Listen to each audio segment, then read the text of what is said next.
bringing you another fine podcast from Art Report Today. Hello, art lovers. This is Gordy Grundy for ArtReportToday.com. Today, in part 2 of a 3-part series, we are speaking with painter Jan Taylor, a longtime Southern Californian. When Jan went to UCI Irvine for his Bachelor's of Art in 1974, he met artist Craig Kauffman, his professor, and later became his teacher's assistant. The great Craig Kauffman is a mystery to many. We may think we know his work, yet we are often surprised. Let us continue with the question. Who is Craig Kauffman? You know, I just think it's like one of those things where we are living in an era where there's a lot of revisionist history.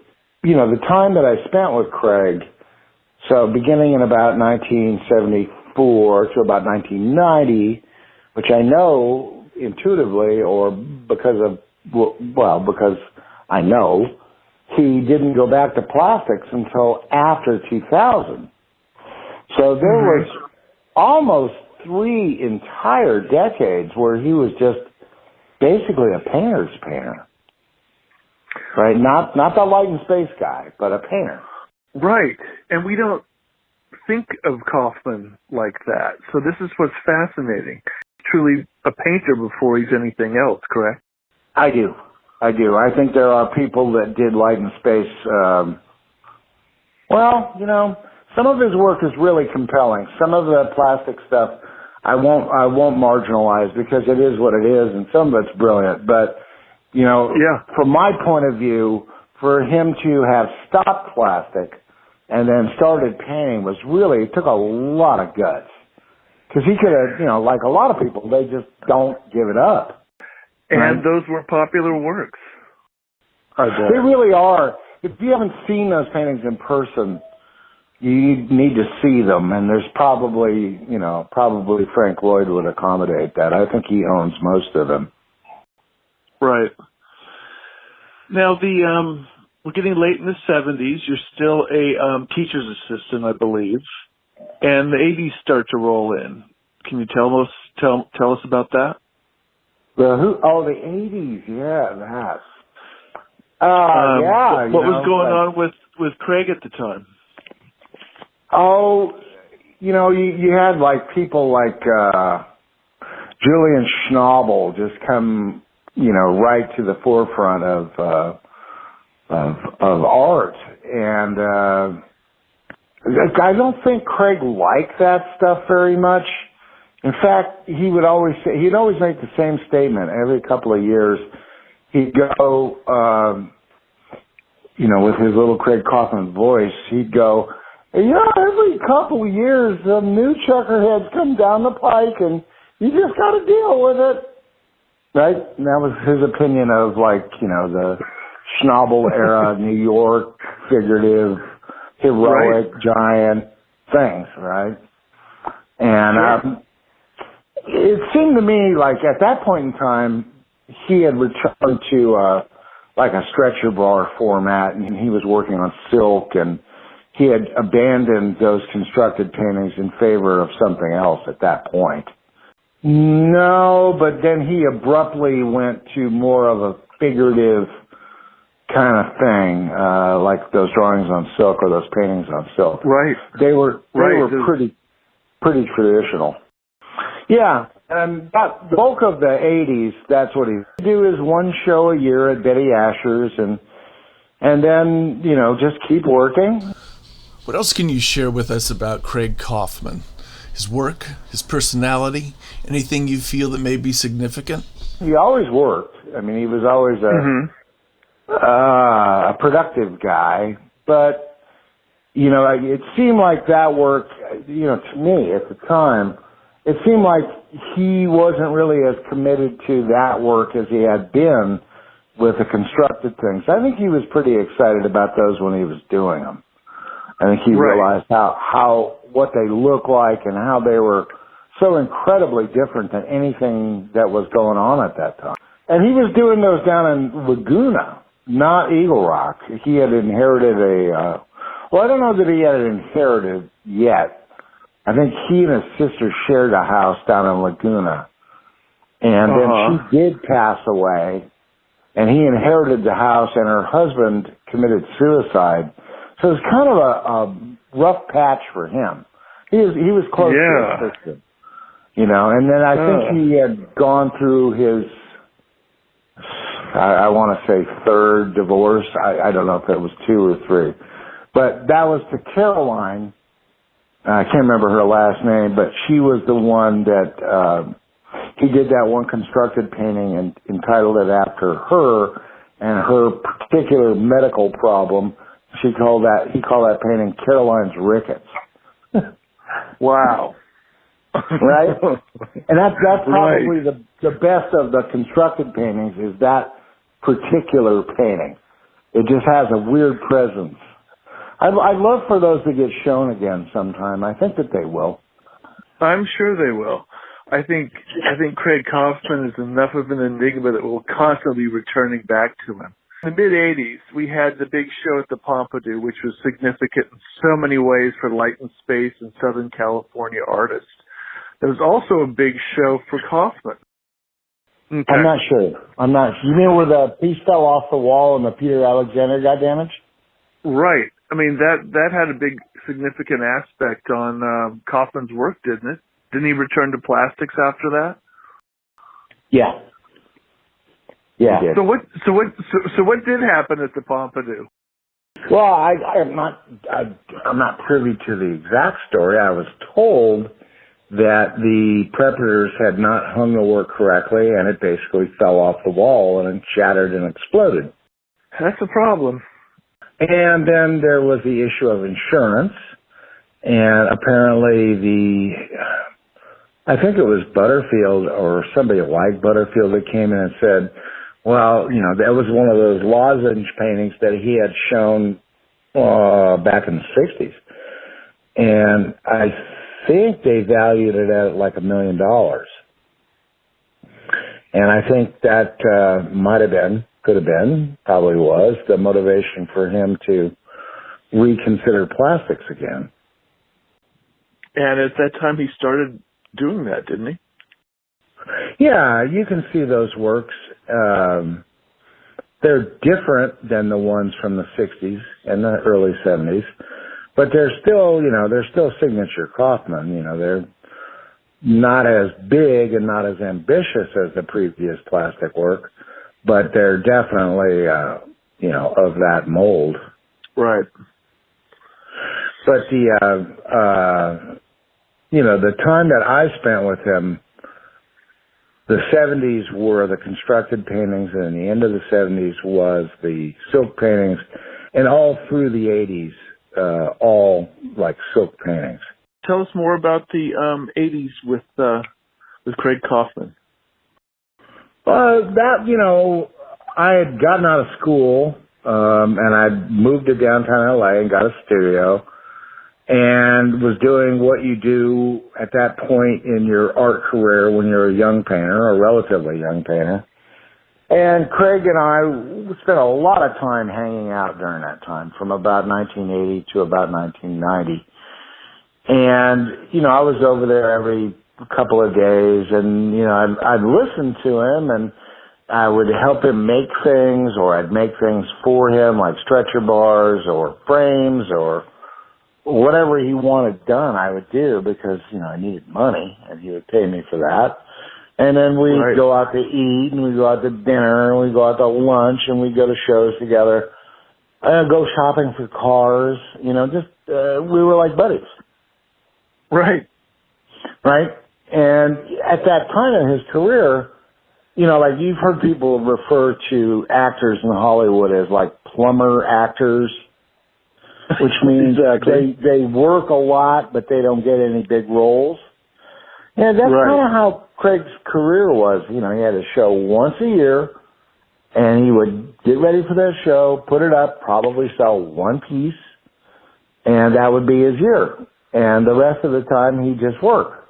It never really discouraged him that he wasn't like this resounding, success as an artist during that time. He just kept going, right? Sure. He always had a reputation for kind of focusing more on his work rather than his career, correct? I think so. I think, he had led a life where that was possible, He never ran at money or career moves, but he always worked a lot. He was always very productive. Now, I'm curious about his move to the Philippines. What prompted that? Well, I was there when he did the first go. I think he liked the exotic he didn't live on the big islands in the Philippines. He lived on an island called Cebu. And I think he liked what he liked in Mexico, like the third world quality of the place. I think he liked, honestly, knowing him. Now, one thing Craig was he was parsimonious. He was cheap. So I think he liked how far his dollar went over there in terms of buying things or building things or building houses. Because he told me that he had built this house in Angeles City, and he had a housekeeper, and he had a driver, and he had a cook. Because all those things were very affordable over there, right? Right. And he liked that. He liked living like that. He liked to be taken care of, I think. And I think he had a thing for Filipino women, and I think that also motivated him. Yeah, and he kind of set up studios in both places. So he had his Eagle Rock place, which was pretty modest. In many ways, it was pretty modest. And then I never did go to the Philippines, although he invited me a bunch of times. I never had the money to go for the airfare to go over there. His studio in Eagle Rock, was that in the house that he grew up in, or? No. He had bought another property, like a duplex. Not a duplex. Like a 2 on a lot. So in the front of the property was an old, like, 2-bedroom craftsman house. And then behind it, I think, originally, there was like an outbuilding or a garage, and that is what he turned into a studio. He kept adding to it, so it became like the Winchester Mystery House back there. And it started out as, I think, a garage. Because the weird thing about it was, if you went into the place, you had to go through the garage to get there. And then you would turn right, and that would be his studio. Then you turn left, and that was his kitchen. And upstairs was like bedrooms and baths and like a study and things like that. Perfect. Yeah, he had a small studio. It was probably, I don't know, 500 square feet, something like that, in Eagle Rock. Cool. Yeah. Yeah, and he lived like a very quiet, modest existence. He drove down to UCI 2 days a week to teach, which he was never going to give up that teaching job. He liked that income, and he liked doing it. And he was part of the scene. I mean, he was like a fixture at UCI. And I believe that, he did that until they retired him. Now, was he a friendly guy? Was he easy to approach? Yeah. Oh, yeah. Yeah, Craig was I think the reason we got along so well is he was just a regular guy. He was quirky as all get out, but he was a regular guy. He put on his pants one leg at a time. He liked meat and potatoes. He wasn't in any way unapproachable. He was very accessible. Yeah. What more can you share with us about Craig Kauffman? There was like times when Craig would begin talking to you that he'd lose you. He'd go off in a way that you couldn't understand anymore. And what he was talking about was the things that he really knew the best, which is like color theory, composition, really well grounded in Asian art and really well grounded in, European art history. He knew that stuff. Unlike a lot of people, he really knew it cold. I think he was always a student. I think, one of the things I admired about him, among many, was when you were with Craig, it was like being like with an 8-year-old in New York City. You know, it was, you know, he just walked around looking straight up and going, wow, this is really something, right? And he had this, childish is not the right word, but as a child, this curiosity about the world and about things that were seen through the eyes of a young kid. And he never let go of that. He always stayed in that zone. And I don't think I've ever known anybody that stayed in that zone. I know people that can go in and out of it. I can go in and out of it. But eventually my jaded side shows up and, you know, I'll start cussing, which I'm trying to avoid doing on this. And he just never did that. You know, he just looked at stuff like a child. You know, like with really big, wide eyes and amazement at everything. Well, I kind of think that's one of the engendering traits of an artist. I mean, that sense of awe and appreciation just for seeing something that you just have to stop and respect. Yeah. But it always surprised me with him that, you know, he could find this thing in almost anything. And we used to go to this dumb, diner in Eagle Rock, and it was called Foxy's. And I think he liked it for that reason, that it was called Foxy's. Because I think he thought that was cool.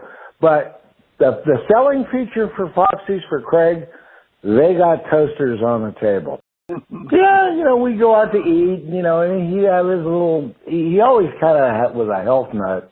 So he always ate like an egg white omelet or something healthy, and you know, and he'd just go on and on about that damn toaster. And just, you know, it was just funny, you know. Here I am, I'm about, you know, 28 years old, and just in the company of this nut jar that's going on and on about toasters on the table. I respect that. I get it. Wow. I do now. Then it was sort of mildly irritating, but yeah. Yeah, but right. he had this curiosity that I don't run into very often with people. And particularly painters. They tend to get painters are a lot. I'm gonna make a quotable here. Painters are a lot like a piece of meat. The older they get, the tougher they get. Right? That's true. Right? That's true. He didn't get tough like that. You know, I indulged myself in it. He didn't. He just didn't. I never remember him saying a bad thing about anybody. He would dismiss people or just like fan it off, but he never outright came out and said, you know, that, I'm trying to think of a dead painter that can't sue me. That Joel Bass, he's a terrible painter. But he never did that. You know, he'd say something else about Joel Bass, like he's got a funny haircut, or he wears yellow shoes, or something. But it wasn't ever negative. It was always kind of just quirky. I mean, quirky is the best word for him. So it seems that quirky defines Craig Kauffman. I asked Jan Taylor what he knew about the man's spirituality. I knew that he was not religious. No, I would say not. But he had a weird background. His family background was Pennsylvania Dutch. And I think that he carried some of that baggage along with him throughout his life. And I do think that his knowledge of Eastern art, primarily Chinese and Japanese art, I think he was pretty aware of a spiritual place or had strong spiritual beliefs. He just didn't talk about it much. But the clue I got from him, this was probably mid-'80s, I lived in Little Tokyo. And he would come over, and we'd have to go get noodles because I'm in like Little Tokyo and all that. And I was really interested at that time, as I still am, in like minimal music. So like Steve Reich and Philip Glass and like that. And he'd kind of indulged me in that. And one day he said, we got to find you some Gaga Coup music. I said, well, what's that? And he said, well, it's not going to be easy to find. We're going to have to go down to Little Tokyo and go to they had like an import-export company there that could order me Gaga Coup music, which is like, and don't hold me to this, but I think Gaga Coup is like 19th century Japanese music.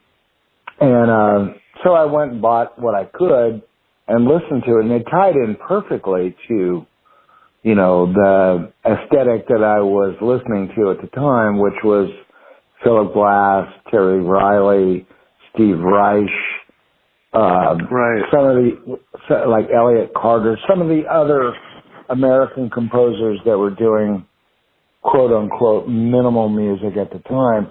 Gaga Coup had traditional Japanese instruments, but it also had a lot of silence in it. Something that's always fascinated me, not just in music, but art.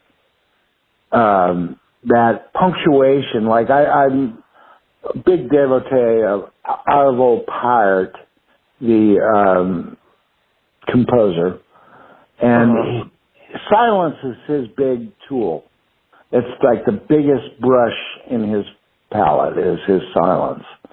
And I've always been fascinated by that silence as a something rather than a nothing. And it was Craig that introduced me to the Gaga Coup music, because I think at the time my paintings were moving towards a more reductive, and actually during that time I produced a body of work that was, for lack of a better word, minimal. And he recognized that, and he also recognized that I was heavily influenced by music, and that... In the next part 3, we will learn how music can influence a visual artist.